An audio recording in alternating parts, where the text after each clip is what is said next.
All right. And then before we get started, we have to do our membership spotlight. Michigan Net Zero has launched their new website. Have you seen it? They design and build quality net zero homes in Western Michigan. Alongside their partners, they make net zero living an achievable goal for residents who are ready to minimize their carbon footprint and create a more sustainable lifestyle. Dale, the owner, is a certified passive house consultant who also provides net zero consultation across the US and may be able to assist you. So you can learn more at minetzero.com. And this is who GHI members are. This is what GHI members do. And so can you. Make sure to get signed up and learn more. All right. Well, I want to welcome everyone to Net Zero Energy Home Mortgages with lower interest rates. Before we get started, we always have to say a big thanks to our top tier sponsor, our platinum sponsor, Rheem. Rheem heat pump water heaters are the future of water heating. They take natural heat out of the air and use it to heat the water with zero emissions, directly up to 400% efficiency.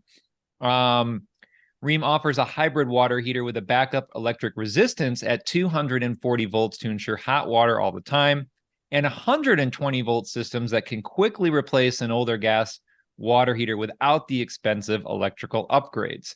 These water heaters work by pulling heated air through the filter and is absorbed by a R410A refrigerant, using a compressor to heat coils wrapped around the tanks. Now, you or your clients can control your system's heating levels, sense leak detection, track energy use over time, and set up a time of use program, just like I do. I have my Rheem stop heating as much from 2 to 7 o'clock based on our time of use standards. Inflation Reduction Act benefit up to $2,000 tax credit for these Rheem heat pump water heaters and up to $600 to improve the electrical system if you need an upgrade. And hey, if you or your clients are not ready to go full on in a heat pump, we understand. So you can get the Rheem traditional electric water heater, which has the time of use setting, so you can still set it back for you or your clients to stay off that peak. Rheem heat pump water heaters, they help you go net zero. And also a special thanks to Build Equinox, featuring the Serve 2 smart demand-controlled ventilation with backup conditioning systems built in, helping, again, you reach net zero and keeping you and your clients healthy. All right, well, welcome everyone to Net Zero Energy Home Mortgages with lower interest rates. This course is brought to you by the Green Home Institute. The Green Home Institute is a nonprofit with a mission to empower people to make healthier and more sustainable choices in the renovation and construction of the places we live. We are a small but mighty team, and I am the education manager here, and I will be your moderator today. This course, like many other courses, is approved from multiple continuing education units, including our certified Green Home Professional designation under the Energy Pillar. AIA Health, Welfare, and Safety may make it applicable to your state-based design or contractor license. So with that, I'm going to hand it off now to our speaker, Kerry, who's going to introduce himself, his business, and this concept of a net zero energy mortgage with lower interest rates. So Kerry, it's really great to have you. Please take it away. Thank you very much, Brett. I appreciate it. I love the introduction. As far as everything that you do and your sponsors, it's great to make sure that people have that top of the mind.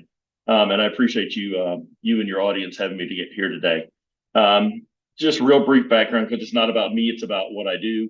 I'm a mortgage lender. I'm a financial guy. I've been doing this work for 38 years.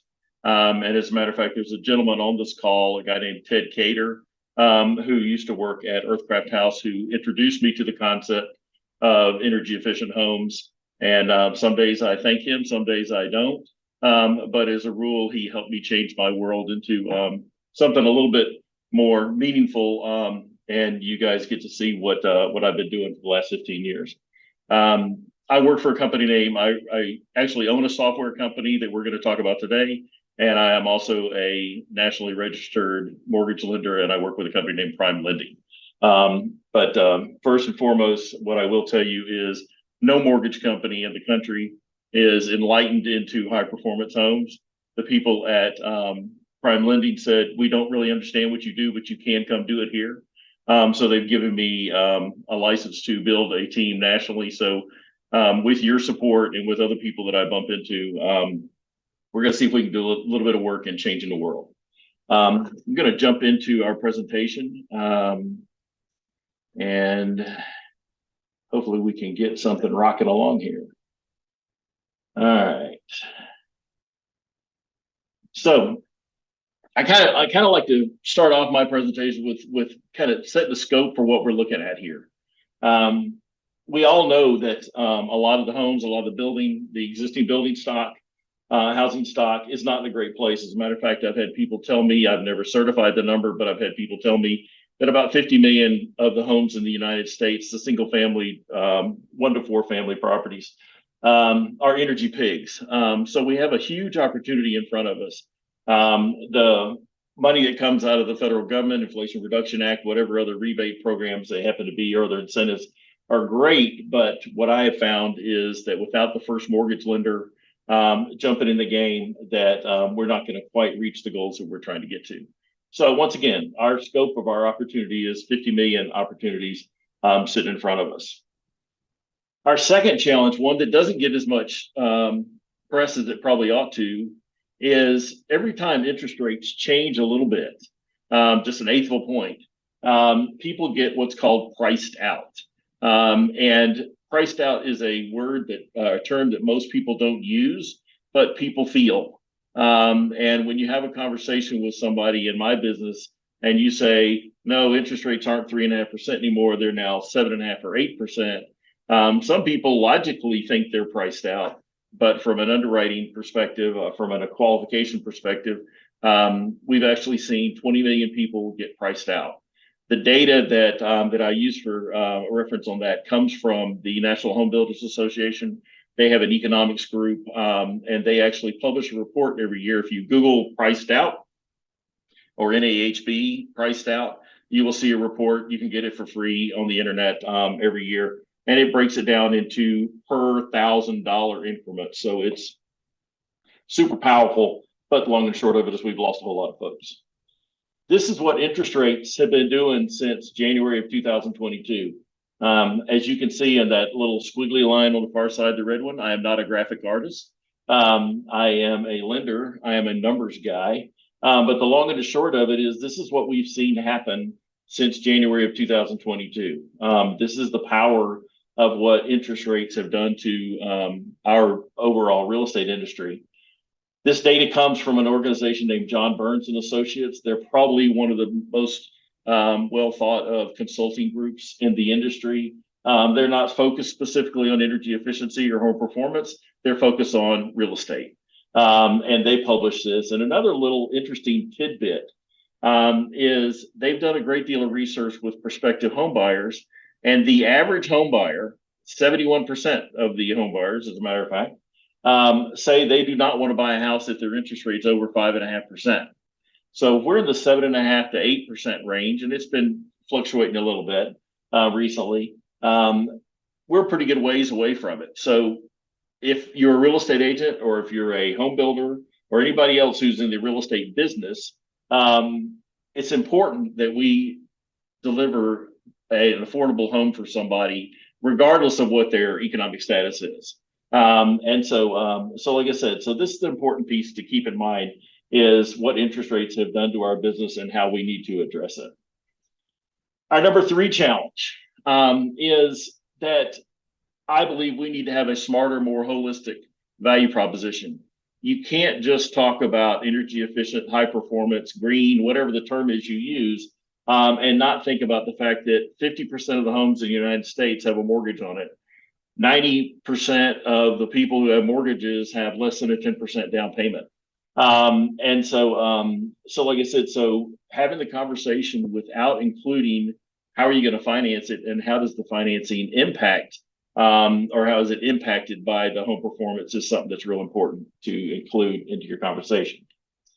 And the last one, some people call it a challenge, some people call it an opportunity, but on an average year, and it's probably going to be down a little bit this year, but on an average year, about 5 million people, 5 million households buy a new home. And the majority of them are not predisposed to think about green or high performance, mostly because they don't know anything about it. It's not a negative connotation, it's a lack of information. And we need to find a way to reach out to them. just a little recap here. We all know this about high performance homes. We all know, if you're on this call, you understand that high performance homes use less energy. They're more comfortable. They're healthier. They help us reduce the impact on climate. They're more resilient and they're more durable. We all know this. The general public may not, but we are on this call. We do know this. The part that we don't necessarily focus on is that they typically cost more to purchase. They're typically a little more difficult to finance. And the reason is not because they're hard properties or there's anything wrong with the properties. They're usually better houses. But because the price is a little bit higher and the mortgage is a little bit higher. So once again, back to the priced out feature. That's an important thing. And as a rule, and this is probably the most important part, in my opinion, because this is what I work on every day, is high performance homes do not have an across the board financial value proposition that appeal to everybody. We all know that the early adopters, the people who, I get phone calls from that say, oh my gosh, I want to finance it. I want to work on a passive house. That person's already in. That person has already decided that this is where they want to be in life. And with that type of buyer or that type of individual or household, we don't have to sell anything to them about energy efficiency or home performance or indoor air quality or whatever the climate change, whatever it happens to be. They get it. It's the remainder of the population that we need to do to go from the early adopter over to widespread adoption. So once again, we don't have those things until now. So let's answer two questions that are really important. Question number one is, which costs less? Which home costs less to own?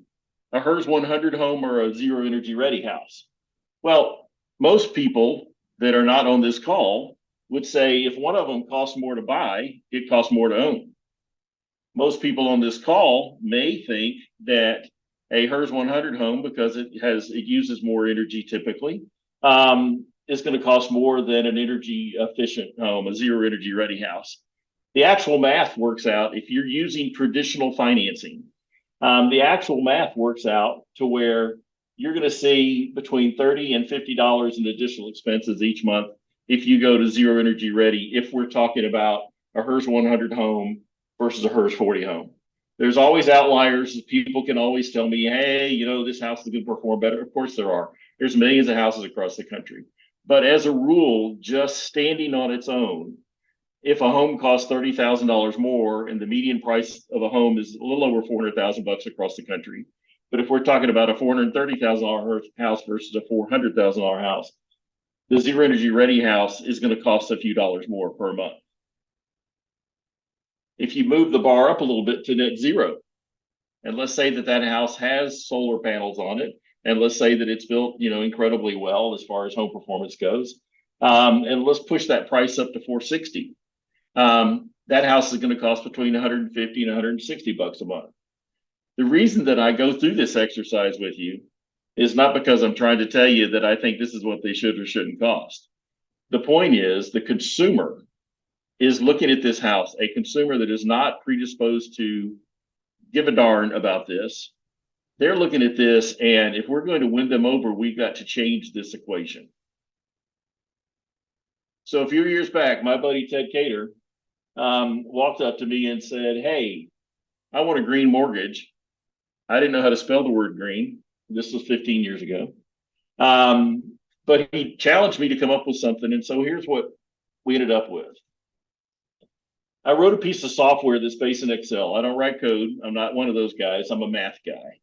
And I call it TCO Flex. TCO stands for total cost of ownership. Flex is because it's flexible. And so what does it do?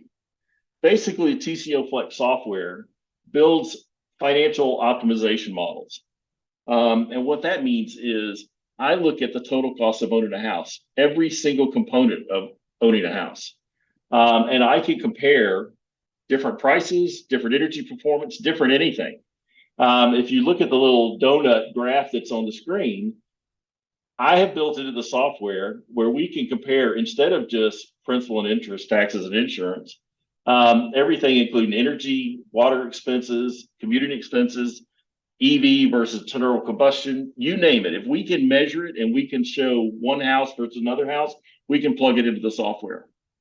The goal being is that we can show a prospective buyer or anybody in this conversation the true value proposition of home A versus home B. We built the software where we'll do 9 houses head to head, but a lot of people have told me who cares about 9 houses, so we got it down to 3.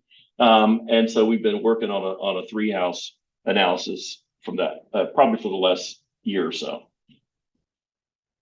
People ask me, what is financial optimization? It's a term that I coined when I was coming up with this. I like the word financial manipulation. My wife is a linguist. She has her formal education is in journalism. And she said, you can't call it manipulation. You better find a better word. So it's financial optimization. But the long and the short of it is we throw all the numbers in a barrel and we find the one that's the best one when it comes out. And I've got a couple of 3 examples here that I want to share with you. The first one is a home that's actually listed for sale in a little town called Anna, Texas, which is outside of Dallas, Texas. Couple bought this house. I want to say it's 3 years old. And this is the numbers. This is the baseline that comes out of the TCO Flex software. So I've got our 3-year-old house. If somebody went out and looked for a mortgage today, it's going to be, you could get a quote in the high 8s or the mid 8s. But most people are getting loans in the mid 7s. I mean, upper 7, 7.75. And I'm assuming this buyer is going to do a 5% down payment and they're going to get FHA financing. Texas doesn't have state income taxes, but they have real big property taxes. So the housing payments that we're looking at here for this home, assuming somebody walked in and bought this house at $549,000, your total cost of ownership, including $225 a month for energy, is going to be about $5,160. I've done some estimating on taxes and insurance. And once again, once a customer walks in the door and we start working with them, we fine tune those numbers. I assumed here that we had a 680 credit score, which is the average credit score for an FHA loan across the country. But once again, if their scores are higher or lower, we adjust. But this is our baseline. This is where we start. We say, okay, you want to buy this house, you got to bring a $27,450 down payment to the table.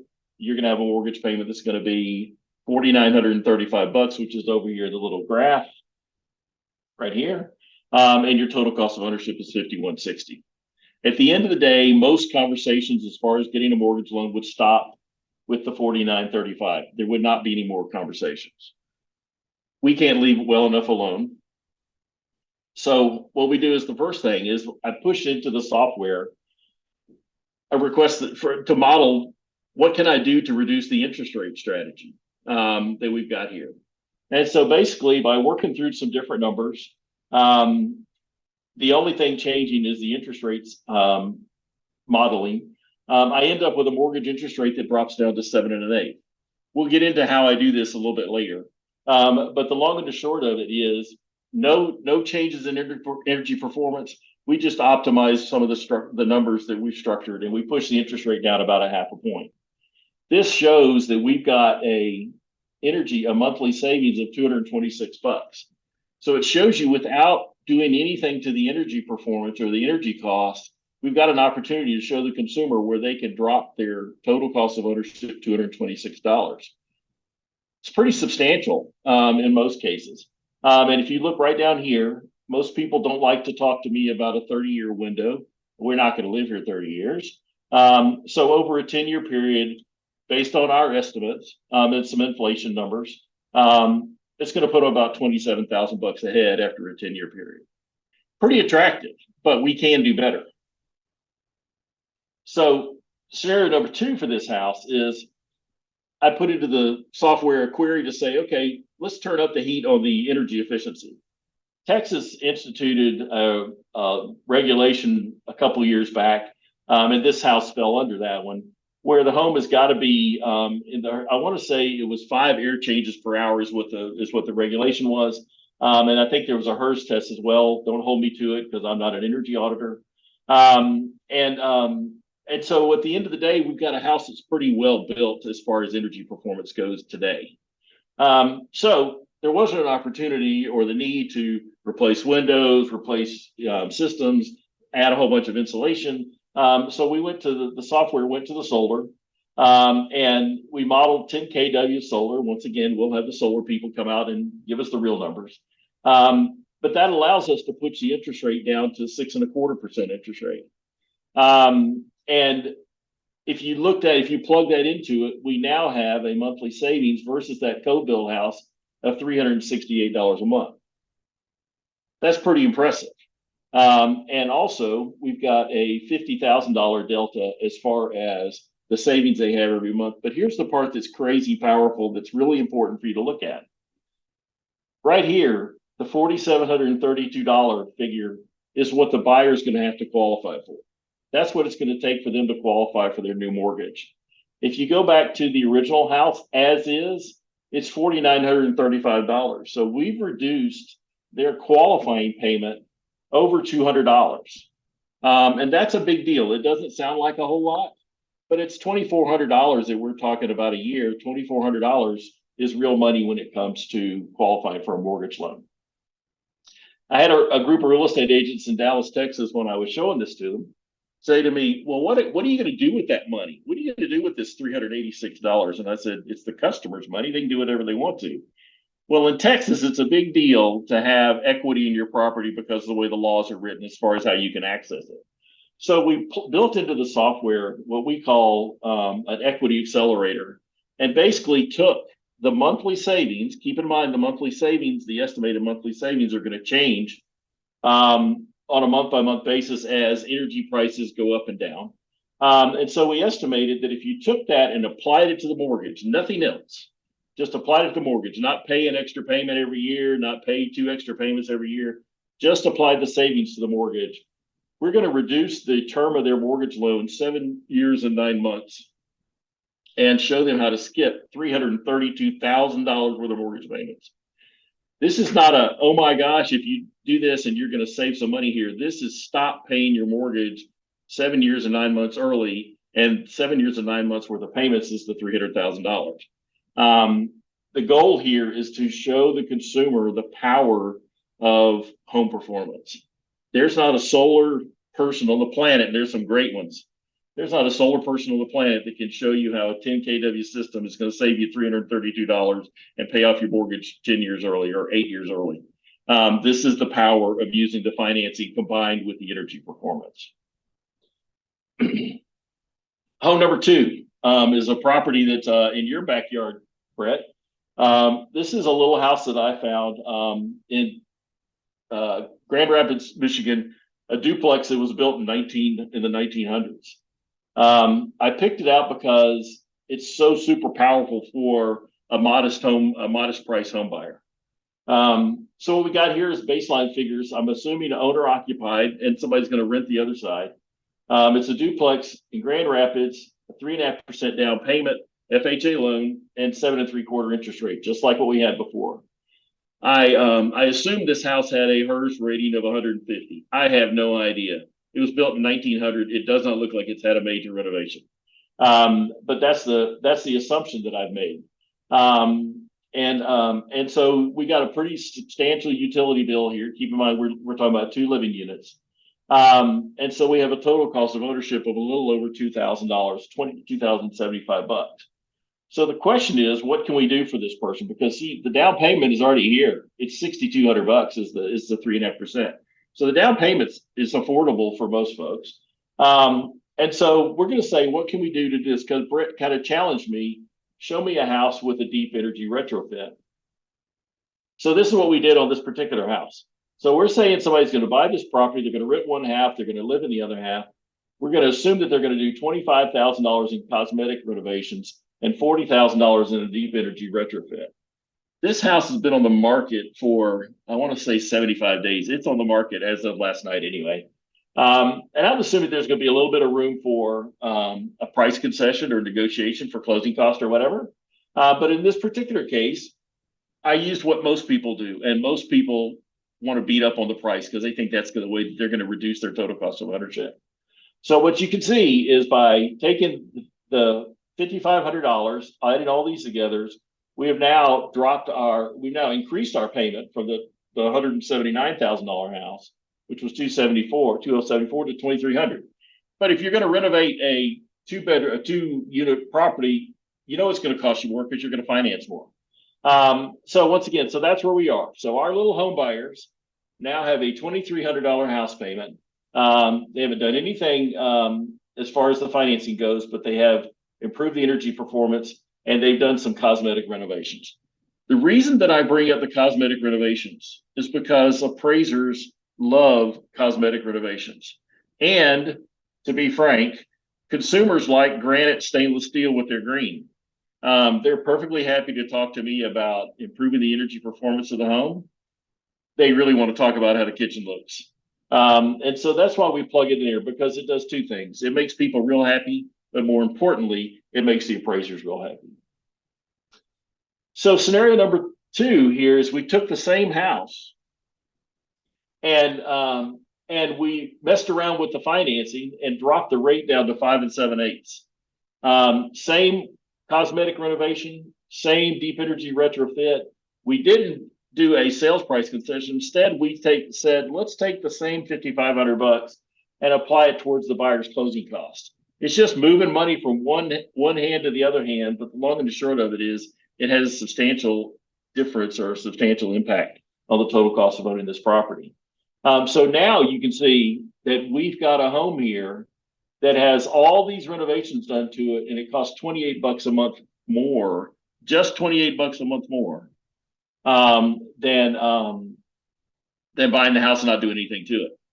That's a home run. And for a first-time home buyer who wants to buy a house and invest in real estate, for a place for their family to live, this is an incredible wealth building opportunity. This is how we spread the power of home ownership to buyers of every socioeconomic group. And like I said, if you talk about a house that's in the 250s after renovation, it's a home run. I don't care what anybody says, it's awesome. Analysis number 3, Beazer Homes, national home builder. I used to do a lot of work with them.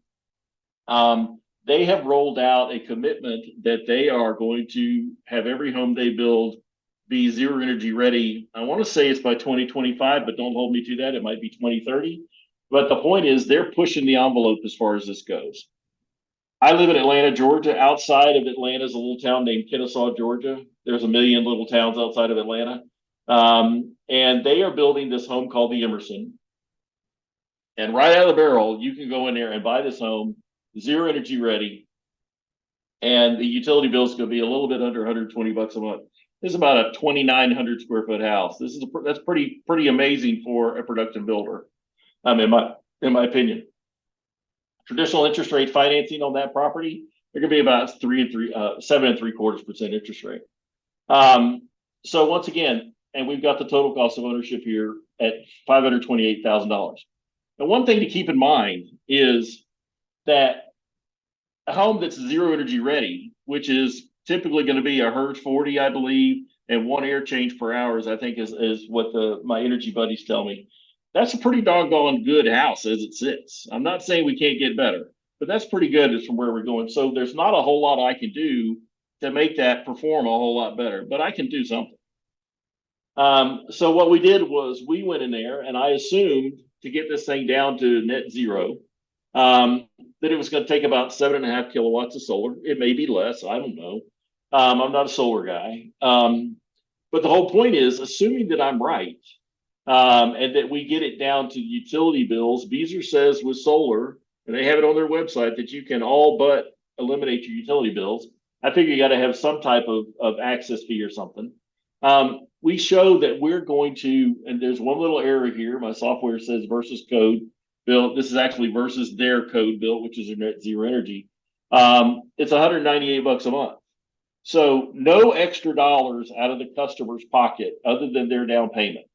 So that you see here, 59,000 is what the down payment is, and we cover it's 54. So they come out of pocket with about $5,000, not even 5,000, $4,100. And they have now reduced their total cost of ownership $200 a month. $200 a month, $2,500 a year, $2,500 a year. That's a 50% return per year on their $5,000 investment in their property. I don't know if there's any religious folks in the audience, but that's an amen. I don't care what anybody says. but that's a powerful thing that you can sit there and you say, okay, what is the power? And we dropped the interest rate down to 7 1/8. I'm sorry I didn't mention that one. Now the buyer could pay dollars and reduce their interest rate lower. The seller could throw a whole lot of dollars at the deal and make the interest rate lower if that's what they wanted to do. I did not make an assumption. I took the standard offer that Beazer was put on their market that's sitting on their website. Now, quite often when I do these presentations, and I did this presentation for the National Association of Realtors Sustainability Summit in Austin last month, people ask me how this works because it's crazy, and it is crazy. And I'll tell you this, I can tell you part of it, but I can't tell you everything. First things first, I'm a hardcore math nerd. I jokingly refer to it as nerd squared, because I love math, and this is something that I work on every single day. The second thing is the software is copyrighted, so I can't just show it to people. I know you probably understand that. But when I went to work for Prime Lending, the compliance lawyer said, yeah, we don't believe what you're doing. We think you're crazy. And I said, well, I am crazy, but you're welcome to look at it. So they looked at it, and after 2 months of answering questions, they blessed it. They don't bless the math, they bless the theory behind it. And then the third piece is what I can't tell you about how the software itself works. The TCO Flex algorithm, and Brett, I gave you an incorrect number when we were talking about it. Somebody asked me once, and I did the calculations again. I think I told you 32 billion or some number like that. It actually has the ability to look at upwards of 9 trillion unique combinations of data points to figure out what the lowest total cost of ownership is for a property. First and foremost, nobody needs 9 trillion different opportunities. But there's something better than one opportunity. The typical mortgage lender does not talk about home performance. The typical mortgage lender talks about one. I'm not poo-pooing on anybody in the mortgage industry. But the whole point of it is there's a fine line somewhere between 9 trillion and one where we can do something better for our customers. The software is open architecture. It is not limited to one mortgage product. We tell people that we can do with anything. A lot of people's initial thoughts are that we're talking about one of the green products that comes out of the agencies, Fannie Mae, Freddie Mac, FHA, and VA. Those products are included because it has an open architecture. It can use anything, but it can use anything. So it doesn't have to do those. The products that Fannie Mae, Freddie Mac, FHA have are a great beginning, but they don't answer all the questions, and they don't serve the needs for every opportunity that exists in the marketplace. Multiple credit tiers for each one. One thing that most people don't know about, probably if you're on this call, unless you really pay attention to the mortgage industry, credit scores have a impact on what your interest rates are. The government messes around with those every once in a while to make sure that we're fair to everybody, and I get it. But once again, we include that into the software where we can say, okay, this is what it looks like for a 700 credit score person, and this is what it looks like for an 800 credit score person, because the numbers are different. And lastly, is the software contains a series of proprietary data set that adds an additional 6 million unique modeling pieces of criteria. It's got a whole lot of numbers behind it. And last but not least, every model meets standard mortgage underwriting guidelines. I don't talk theory, I execute. A lot of people that I spend time with in the high performance home world or the green world like to talk about stuff, which is great. I'm all about it. That's how I learned, is by talking about it. But I spend my day every day talking about executing, because y'all don't need me to tell you what I think. Y'all need me to show you what I do. And so that's what the long and short of it is. The TCO Flex, the algorithm is written to execute mortgage opportunities. This is who I am. I have 2 jobs. Like I said, I'm a vice president and senior loan officer for Prime Lending. Prime Lending is a national lender. I think we're in the top 10. It might be 15. I'm not sure. But the long and the short of it is I am their green guy. I'm the green guy in the mortgage industry, frankly. And you can reach me. Here's my email address. I also own a company called the Homebucks Company. And Homebucks is the company that markets my software. All the marketing that comes out of my software comes out of Homebucks. So if you have a question about what we've talked about today, you can reach me on either one of them. You can text me on my cell phone if you want to. But the long and the short of it is Homebucks is where we're working on this. Last thing I'll say in closing, before we start taking any questions that there may be in the group, is we're constantly trying to push the envelope to help people in the industry differentiate themselves and enhance their value proposition. I'm working with real estate agents across the country. I'm working with home builders across the country to develop unique value propositions so you can set yourself apart in this marketplace, which has changed. We don't have millions and millions of home buyers chasing every house anymore. We still have some markets where the competition is there. But the long and the short of it is, if you want to dive into it, I'm here to dive into it. No question is too hard to ask. Brett, any questions you got? I'm pretty much done here, sir. Yeah, definitely. And before we get to those questions, just a real quick reminder to everybody that immediately preceding this webinar at 1 o'clock Eastern, we'll have our West Michigan Green Home Realtor Task Force meeting. So stick around for that. And so we're convening these task force, not only in West Michigan, but other areas. So if you have an interest around the country, let us know to talk about these types of issues and how we move things forward. Typically with professions who are typically left out of this conversation, realtors, appraisers, lenders, and home inspectors typically are left out of the green building movement. So we want to bring them in and have this conversation everywhere. So please join us for that. And then, yes, for those of you who want to rewatch this session, share it with a friend or colleague, post it on social media or whatever, you can go to our YouTube channel and you can access that in the next couple of days. If you want to subscribe, you'll also get an instant update. For those of you watching this session in the future, not right now, take your quiz with a 80% passing rate and you will receive your continuing ed. For those of you watching this session here today live, make sure you're properly logged in and have the name you want printed on your certificate in Zoom, and you'll receive your certificate. Check your spam for certs@gutenbergcerts.com. And again, before we get into all those questions coming in, a huge thanks to our board of directors, our volunteers, our executive director, Jose, Reina, all of our top tier sponsors who are going to provide the products to help you meet these goals. And now we just need to find the funding to pay for them, right? Rheem, Mitsubishi helping you achieve zero carbon, all electric for heating the water and air, and all of our sponsors, a big thanks to them.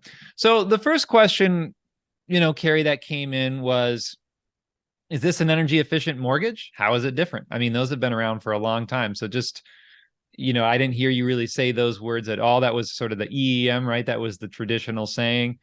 What's the difference there? Well, the EEM is one of the mortgage products that are part of this. FHA, EEM in the traditional term, the purest term, is an FHA loan product. FHA has 4 or 5 different buckets of mortgage products. They all start off with a 203 because that's the section of the FHA code that they're all the guidelines for them is all built into. Mm-hmm. And the standard FHA mortgage is called a 203B, which is a loan that you just go buy a house with. If you bought a house and wanted to renovate it, like the example I showed you for the renovation of the duplex in Grand Rapids, that would have been a 203K. A K is a renovation loan.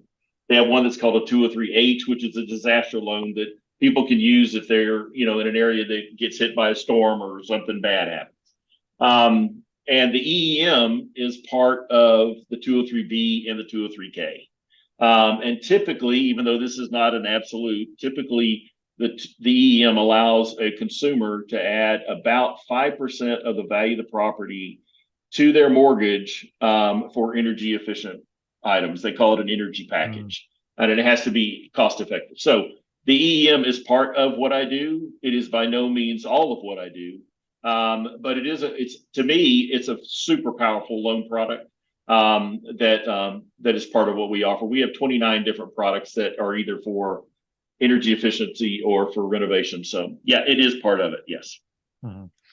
Um, so another question came in about if your software is the thing that is evaluating the energy savings, and or are you relying on the home energy score, the HERS ratings, or whatever to give you that information?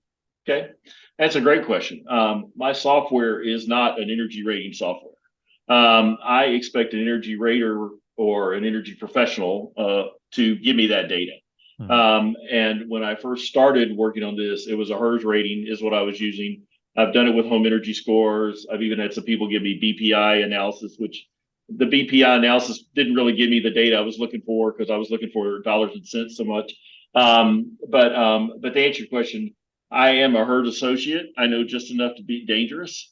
But Mhm. I am not a HERS rater, and the software is not a HERS rating, an energy modeling software. I depend on somebody who's a professional in that to give me that data. Mhm. Same thing with Well, solar. and that's great, and I'm curious to what extent you are looking for certified ratings. And I say that because I think of what had happened with residential PACE loans, right? And which Mm-hmm. I know this is very different. That was a separate loan. It put a lien on the house. It caused a whole, but one of the other issues was that people were getting bogus energy saving claims that they never amounted to. So Sure. therefore they never got the savings. So now clearly, I can tell what you're talking about, and that's you, but as something like this scales, would it be important that these ratings are certified? I think it's real important that they are. And as a matter of fact, what I tell people is even though the real estate people in the crowd will say you're nuts, I think that the home buying process should have you negotiate a contract, you get what I call the mechanicals inspection. The inspector comes out and looks at all the Mhm. stuff and makes sure the plugs work and the doors don't have rot and all that kind of stuff on it. Mhm. And I think an energy audit is the next step. Mhm. And as a matter of fact, I've challenged a few people who are in the that mechanical inspection business to get their energy audits, their auditing credentials, so they could do it at the same time. But I think that's part of it because to me, the way that we model it is I pick some numbers, I swag, and I take some numbers, I say, here we are. Now let's get the data Mhm. that's going to back it up so that we can give you an accurate analysis. The solar numbers I put on here are based off of data that I have and data that I've been given by solar people. But Mhm. there's nothing better than a true proposal that does all the analytics. And I don't do anything without a third party professional to help me do it. Just like I don't sell real estate. I let I'm married to a realtor, and I can promise you I'm not a realtor. So um, let's talk a little bit about solar for a second. For the homes that you were mentioning, I think one of the builders you were mentioning building solar ready, net zero ready, zero energy ready, you name it. right. I mean, it seems like really with taking an approach like this, and as you mentioned and you've shown, why not just put the solar on now and fund it now? Like, what are we waiting for? Uh, that I don't know what you're waiting for to answer your question. And Yeah. the reason I'll be this, we're going to do transparency here. I'm just going to share the whole thing is I hated solar until January this year. I did. I did a big project for, I think it was called the Sunshot Initiative for the Department of Energy Mm-hmm. 10 years ago, whatever it was. And they asked me to plug into my software code build houses versus code build houses plus solar. Mm-hmm. Well, this was 10 years ago. Solar was a little more expensive than it is now. And I told this individual from the Department of Energy, it was actually somebody out of the Sandia lab, I think that's in New Mexico. I said, you don't put solar on a HERV 75 house. It's just, I mean, it's not the next best step. And they said they didn't care. That's what they wanted. Well, they gave me 20 different locales to do this on. They gave me the houses, they gave me the criteria, and two neighborhoods, two communities, solar made sense from a total cost of ownership perspective. Mm-hmm. I ignore incentives. I ignore it because I don't know that everybody in the world qualifies for the tax incentive. That's between them and their financial advisor.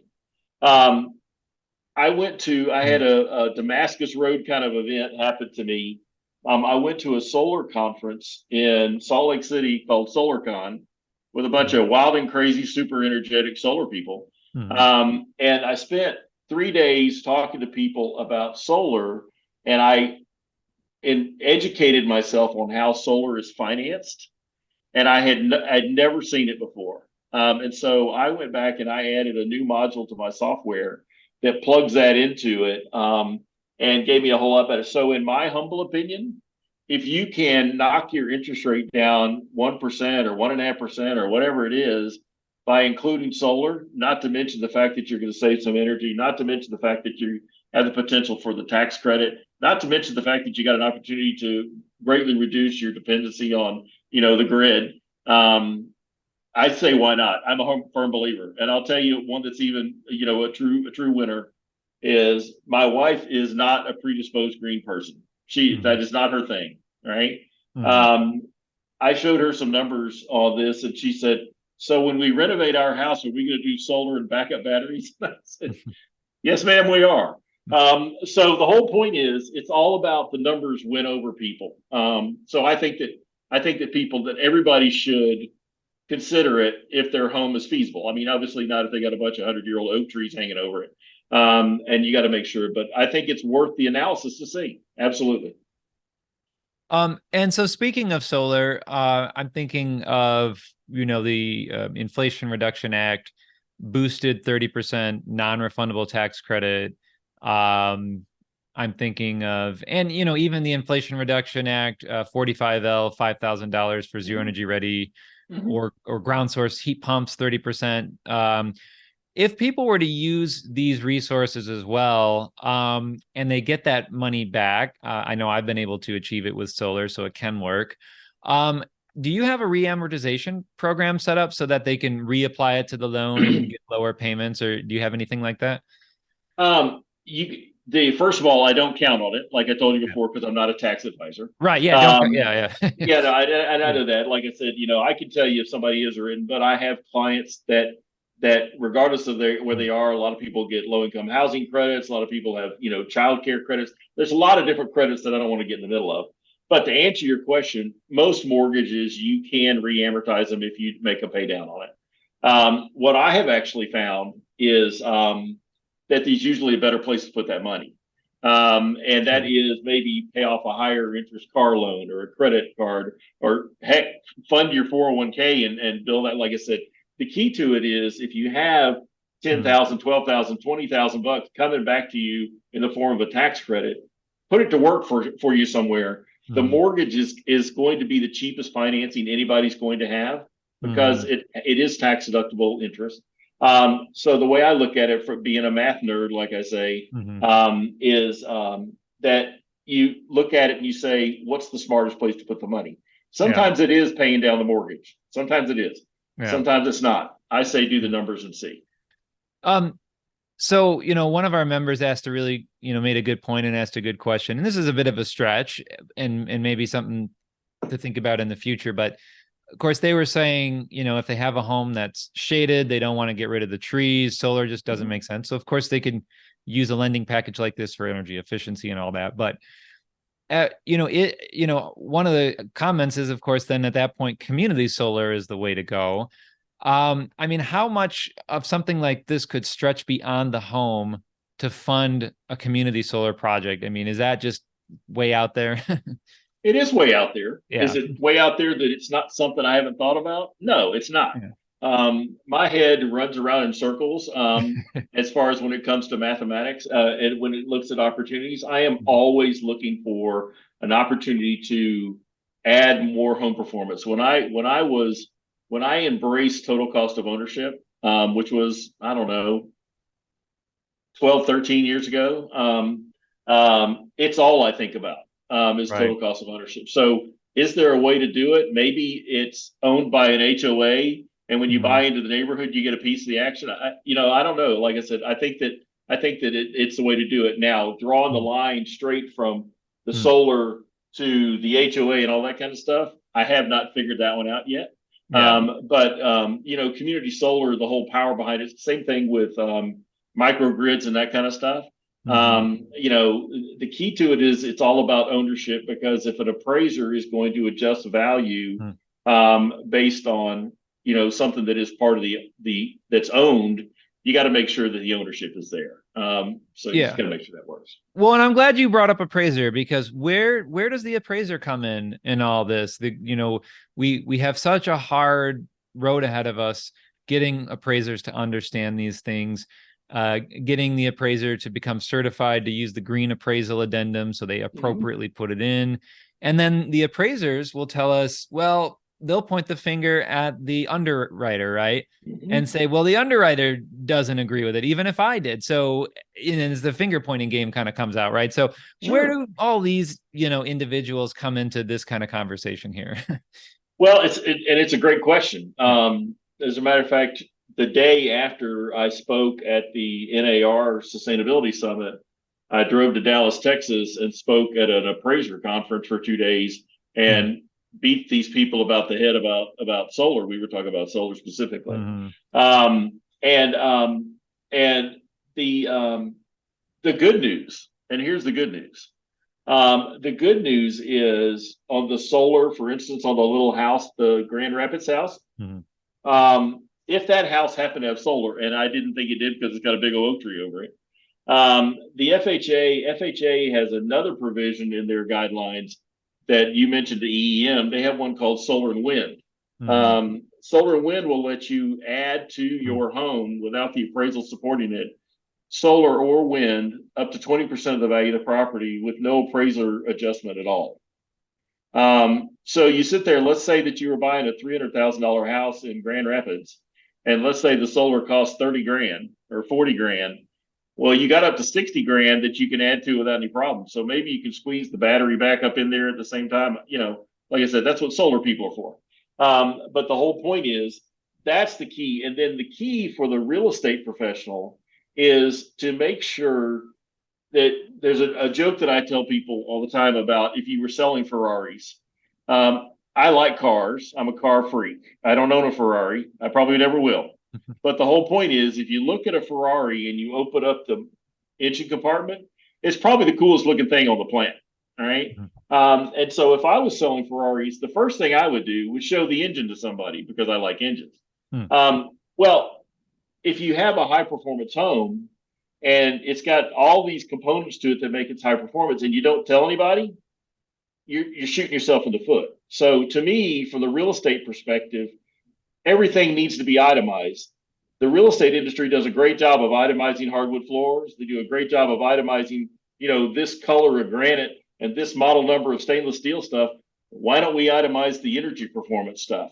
Because once you itemize it and once you plug a number on the itemization and the consumer signs the contract to saying, yep, we know that we're paying for that, the appraiser doesn't have a problem with it anymore. I mean, the underwriter doesn't have a problem with it anymore.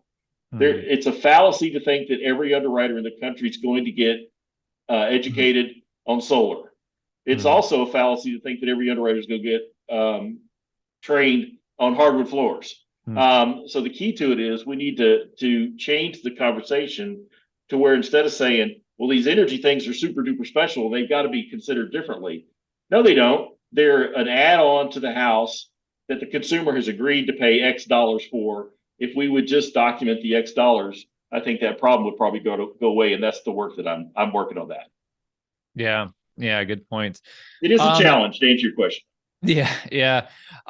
Now we talk about total cost of ownership, and I think you had quite a bit of, you know, line items of things that could account for. You almost said, I think at some point, like anything that, you know, has a cost to it. Right. And so I know that it's a part of total cost of ownership that a conversation we have in the green building world is transportation, right? Wherever you decide to buy a home, your transportation costs could be significantly higher or lower, for the most part, depending upon, you know, walkability and connectivity of the community. So that's, you know, something that obviously you can't really control for, other than here's the funding, go find a home where you want it. But we can control it now with electric vehicles. Do you ever foresee a future where you can throw a line item in where you can actually fund somebody's electric transportation as part of the solution? I've already done half of that. Okay. I had a builder who was building in a neighborhood that was called a pocket community, which is a Mhm. really cool concept. And she said that and this was up in Syracuse, New York. She said a great deal of her potential buyers were high performance home leaning people. You know, they got it. And so we modeled for her community adding in the cost of a high speed charger. So one high speed charger. She assumed because each house had a 2-car garage. So she said, let's model if we can, adding an EV, getting rid of an internal combustion car, adding it. I want to say she used $2,500 for the high speed charger. I don't remember exactly, but Mhm. let's say that's what it was. And then Mhm. we did the analysis, making an assumption Mhm. of here's what gas costs, here's what the commuting miles look like, all that kind of stuff. Mhm. And we plugged it into the software. So I've already built that model where if somebody wants to do it, can I finance an EV in a mortgage? No. Mhm. Can I finance the high speed charger as long as it's attached to the house? Yes. Okay. And can I model in the total cost of ownership the differential in community expense? Yes. Already done that. So, like I said, if somebody wants to go down that road, that was probably the most fun I've ever had. At the end of the day, I didn't end up doing all those deals for her because her construction lender said, "No, nah, you're not doing business with somebody else," which Right. was a shame. But the long and the short of it is, the software, the background's already built on that. Same thing with water conservation. Hmm. We've had Yeah. some success with that too. Oh, yeah. Good points. Yeah, because we can model water savings as well. So, Absolutely. Yeah. The um, only thing with water savings is you got to make sure you got enough leaving the house to take care of business. That's all. right, right. Yeah, it's got to work. Um, so if I think of like in the rare places some people might live where they have municipal owned utilities and their energy rates are just super low, and the Mm-hmm. very select lucky few across their country Sure. who live in those places where perhaps there's just nothing left to be saved from an energy standpoint, um, to justify the increased cost that would otherwise only save carbon.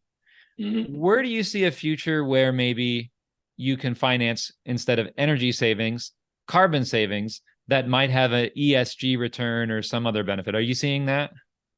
Well, you know, it's funny. Somebody asked me that question about a year ago. Yeah. And I said, "Can you quantify it for me?" I Mm-hmm. said, what is a ton of carbon worth?" Right. Right? Because I asked that question. Right? I was at a matter of fact, it came up twice. It also came up at the International Mm. Builder Show. I was doing a presentation with the people at Pearl Certification, and it came up. And so, do I see that? Yeah, I see it. The key to it is, can you quantify it? Um, and um, and evidently there's a market, but it's primarily Right. commercial real estate for it. So I don't think the market exists as of today.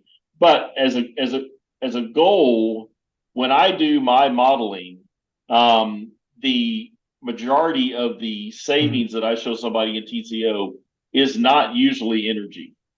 Energy helps us get there, so it's a critical piece. Right. But it's not like with the Beezer Mm. home that I showed you. The utility bills that they estimate is $110, $112 a month. There's nothing wrong with that number, right? But the whole point is, if we plug the solar into it, we still show the consumer how they could knock another $200 off, and they're going to obviously reduce their dependency on the grid. Yeah, I went down the road looking for energy performance savings. I found total cost of ownership savings. And so if the carbon piece can be part of the conversation, if somebody can help me quantify it, I can plug it into it. The software that I wrote is a big number cruncher. Mm. Yeah, I can put in any variable I want to. I just got to go add a couple more columns to a spreadsheet. Mm. So yeah, if I can figure out how to do it, I would love to. Yeah. Well, Carrie, we are at our time today, and I really appreciate you coming out and talking to us about, these opportunities here. Before we go, where can people go to contact you or learn more about Homebucks and TCO and all that? Well, the best place to go is I'm a great numbers guy. I'm probably the worst graphic artist on the planet, and which is fine because I know what I'm good at. The best way to do it is for somebody to shoot me an email at the Carry@Homebucks Company email. That's the best way to do it. You can go to a website that's greenhomesmatter.com and you see a great picture of one of my beautiful granddaughters. And there's a Homebucks page on there, but it's not near as powerful as actually having a conversation with me. Just about everything we build on a one-off because everybody's situation is different. And so, we've done stuff that was $100,000 house where they wanted to add solar up to a $3.5 million house that was passive out in California. And one thing I didn't mention is we do this nationally. We're a nationally registered lender, so we're not state by state licensed like most lenders are. Mhm. But if they just shoot me an email, they're welcome to do it. I'll shoot you my Calendly link. We can set up a time and we can do a deep dive. I want to talk to somebody. I'm kind of old school when it comes to that. Yeah. All right. Well, Carrie, thank you so much for coming out and joining us. Thank you all. We'll see you all next week. Take care and have a good rest of your week. Bye. Thank you, sir. Be sure to check out all of our courses available online that you can watch anytime and anywhere to pick up your CEUs. Before you go, make sure to subscribe to us on YouTube to get weekly updates and stay up to date on green building science courses, webinars, and home tours. Thanks again.